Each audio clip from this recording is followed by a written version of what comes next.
Welcome to the Huberman Lab podcast, where we discuss science and science-based tools for everyday life.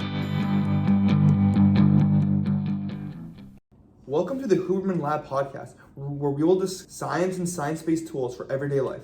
I am Andrew Huberman, and today we're going to talk about one of the most remarkable and often underappreciated structures in the human body, the spinal cord.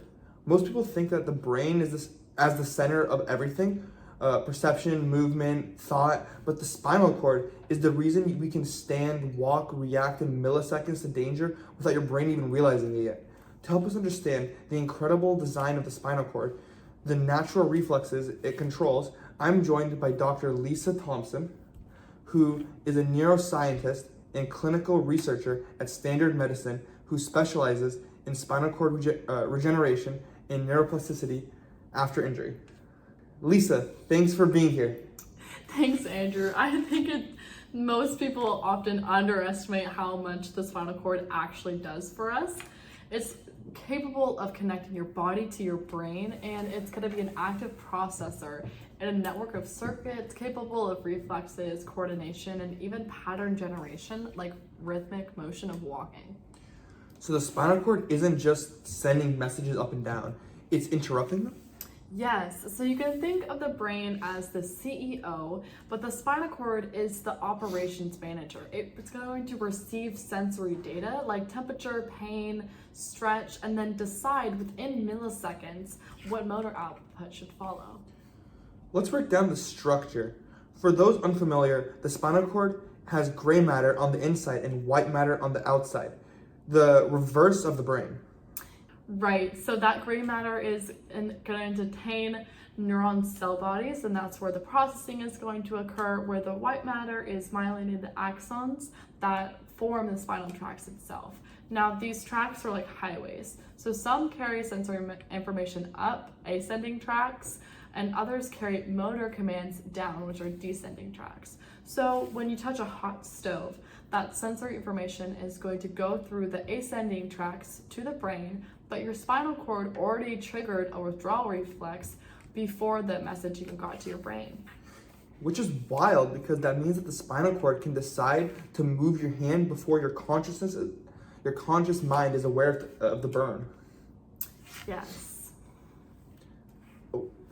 Now each section of the spinal cord sends out pairs of nerves, 31 pairs in total, and they branch into plexuses that control major body regions. That's right. So an example of that is the brachial plexus, which is going to control your shoulders and your arms, and the lumbar sacral plexuses, which are going to control your legs. So damage to one area affects the specific body parts controlled by those sections, which is why doctors test reflexes and sensation at different levels to find where the injury is. So that's why a person with a lumbar injury might lose leg function, but still have upper body movement. Mm-hmm. It's all mapped segmentally. Yes. I want to talk about reflexes because they're one of the coolest examples of how the spinal cord works independently of the brain. Yes, so reflexes are like survival tools. They're automatic, predictable, and incredibly fast. A reflex arc involves 5 steps: a receptor, sensory neuron, an interneuron, motor neuron, and then the effector muscle itself. Like the patellar reflex, the knee-jerk test doctors do.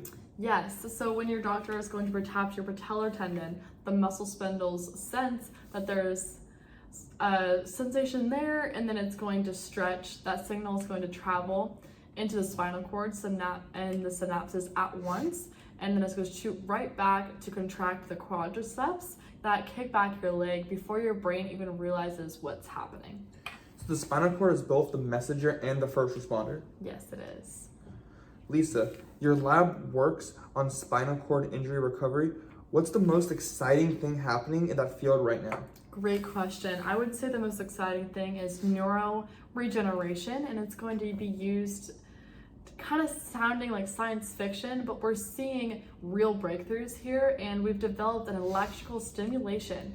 Therapies that can almost wake up dormant parts of the spinal circuits below the injury site, and some patients with paralysis are even regaining partial movement after years of being inactive. That's incredible.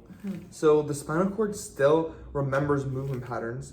It just needs the right stimulation to activate them again.